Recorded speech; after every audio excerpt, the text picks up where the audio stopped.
Hi hello welcome to రాముడు channel. ఆదివారం అమావాస్య మనకి ఈరోజు పెద్దల పండగగా జరుపుకుంటాము. మనకి ఇంట్లో పెద్దవాళ్ళు చనిపోయిన వాళ్ళకి వాళ్ళ ఫోటో పెట్టుకొని మంచిగా దీపారాధన చేసుకొని వాళ్ళకి నచ్చిన ఫుడ్ అంతా ప్రిపేర్ చేసి పెట్టుకుంటాము. మా ఇంట్లో మా మామయ్య గారు చనిపోయారు. మా మామయ్య గారి కోసం అనేసి నేను తనకి ఇష్టమైన chicken, fried rice, mixture, raita ఇవన్నీ చేసి ఫుడ్ ప్రిపేర్ చేసి ఫోటో పెట్టుకొని దీపారాధన చేసి పెట్టుకున్నాను.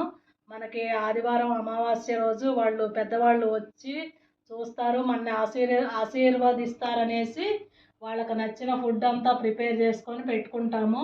ఆదివారం రోజు అయ్యగారికి మంచిగా స్వయం పాకం ఇస్తే కూడా వాళ్ళ పేరు మీద ఇస్తే చాలా మంచిది. మన పెద్దవాళ్ళు చల్లగా ఉండాలని దీవించి వెళ్తారని మన పెద్దవాళ్ళు చెప్తుంటారు. అందుకే నేను ఇవన్నీ మంచిగా ప్రిపేర్ చేసి పెట్టుకున్నాను. మా మామయ్య గారికి నచ్చితే లైక్ చేయండి, షేర్ చేయండి, సబ్స్క్రైబ్ చేయండి.